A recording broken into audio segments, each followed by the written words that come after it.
ভূবিজ্ঞানীসকলে আশংকা প্ৰকাশ কৰিছে যে যিকোনো মুহূৰ্ততে 8.5 প্ৰাবল্যৰ ভূমিকম্পই জোকাৰি যাব সমগ্ৰ অঞ্চল। এই যে আমি মেপখন দেখিছোঁ, ইয়াত যিবিলাক ৰঙা চিন আছে সেইবিলাক অঞ্চল বিধ্বস্ত হৈ পৰিব। গতিকে আমি সাৱধানতা অৱলম্বন কৰিব লাগিব। ভূমিকম্প অহাৰ আগ মুহূৰ্তত মোবাইল বাজি উঠিব। প্ৰথমতে আমি মোবাইলৰ ছেটিংছলৈ যাব লাগিব। ছেটিংছত ক্লিক কৰি দিয়াৰ পিছত ইয়াত এটা অপশ্যন আছে ছেফটি এণ্ড ইমাৰ্জেঞ্চি, ইয়াত ক্লিক কৰিব লাগিব। তাত ক্লিক কৰাৰ পিছত এইটো অপশ্যন আহিব আৰ্থকুৱেক এলাৰ্ট, আৰু এইটো যদি আপোনাৰ অফ আছে অন কৰি ল'ব। এনেকৈ আমি চাব পাৰিম এটা চচ। এইটো ছেটিংছ কৰি ল'লে ভূমিকম্প অহাৰ আগ মুহূৰ্তত মোবাইলত এলাৰ্ম বাজি উঠিব। আৰু ভূমিকম্প আহিব বুলি মনটো বেয়া কৰি ঘৰতে শুই বহি থাকিলে নহ'ব। আজি এটা আছে নিমন্ত্ৰণ, তালৈকে গৈছোঁ।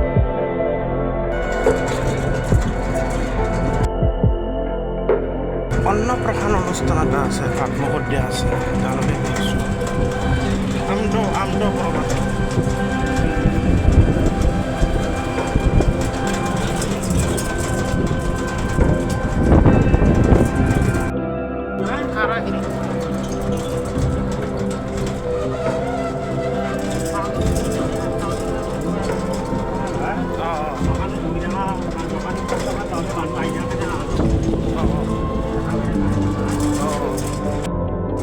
ৰাস্তা এইখিনি বেয়া হৈছে।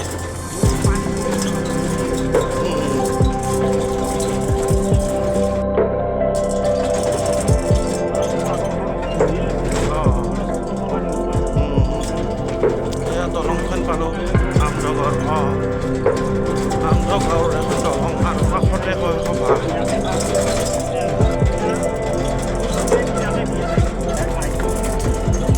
ইয়াতে হয় সভা।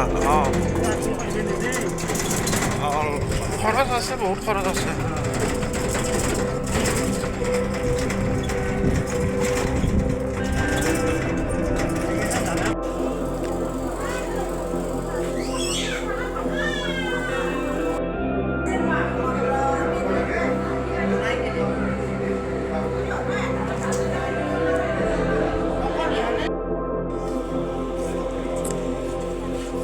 অন্নপ্ৰসন্ন অনুষ্ঠান,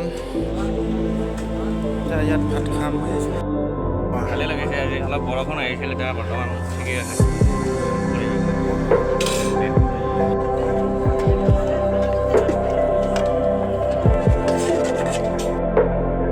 ধুনীয়া এটা সুন্দৰ পৰিৱেশৰ মাজত খানাটো খালোঁ, পথাৰৰ মাজত।